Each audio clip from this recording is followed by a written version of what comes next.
বর্তমান আমাদের সমাজে যে পরিমাণের মাহফিল হয়, যে পরিমাণের ইসলাহি মাহফিল হয়, প্রতি শুক্রবার দিন জুমার বয়ান হয়, সম্মেলন হয়, তারপরেও মানুষ দিনের পথে কেন আসে না? তারপরেও মানুষের ভিতরে আল্লাহ তাআলার ভয় কেন আসে না? তারপরেও মানুষের ভিতরে জাহান্নামের আগুনের ভয় কেন আসে না? তারপরেও মানুষ নামাজি কেন হয় না? একটা প্রশ্ন। এই প্রশ্নের উত্তর হলো, এই চেয়ারের মধ্যে যারা যারা বসে বসে বয়ান করে, তার ভিতরে পরিপূর্ণভাবে আল্লাহ তাআলার ভয় ঢুকে নাই। যে এই চেয়ারে, এই মেম্বারে বসে বসে যারা বয়ান করে, তার ভিতরে এখনো জাহান্নামের আগুনের ভয় এখনো ঢুকে নাই। এই চেয়ারের মধ্যে বসে বসে যারা বয়ান করে, তার ভিতরে অসহায় মানুষদের প্রতি ভালোবাসা, দয়া, মায়া, স্নেহ এখনো ঢুকে নাই। তারপরেও যে পরিমাণের মায়া ভালোবাসা ঢুকেছে, তারপরে ওইগুলো কেমন মায়া জানেন? সব মোবাইলের মায়া।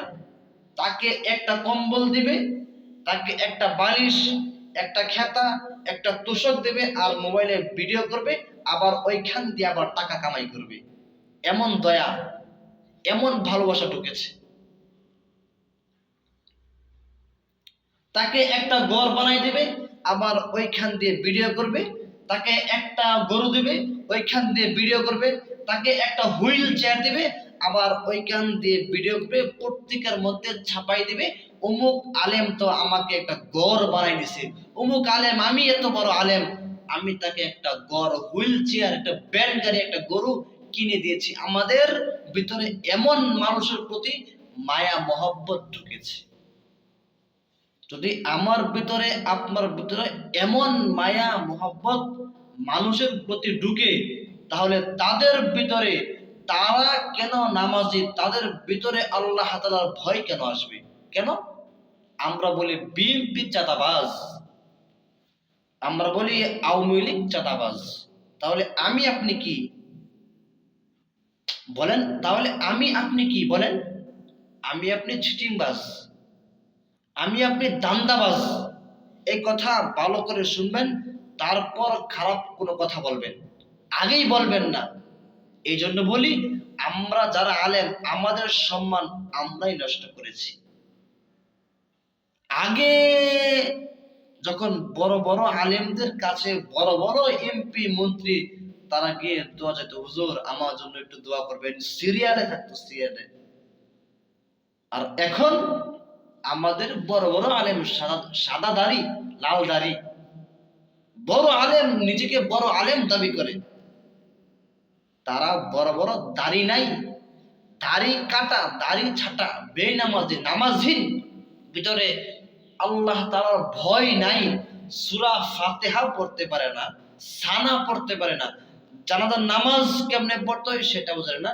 তার পা ধরে, হুজুর একটু দেখেন ভাই, একটু দেখেন ভাই, একটু দেখেন।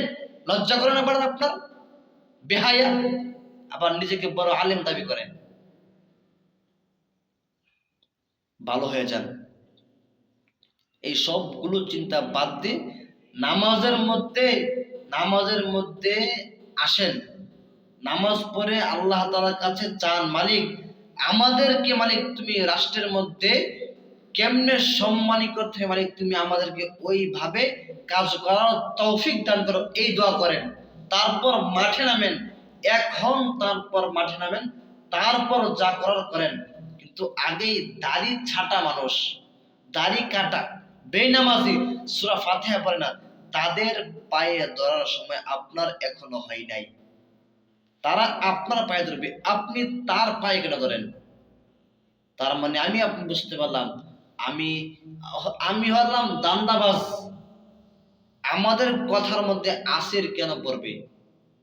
কেন আপনি বলেন, আমাদের কথার মধ্যে তাসির কেন পড়বে? আমাদের কথার মধ্যে তাসির যদি আমরা এইভাবে পায়ে ধরি, আবার বয়ান করি, ওয়াল্লাহি আল্লাহর কসম করে বলছি, কিয়ামত পর্যন্ত এই বয়ানে মানুষের ভিতরে আল্লাহ তাআলার ভয় একটু পরিমাণের প্রবেশ করবে না। এটা আপনার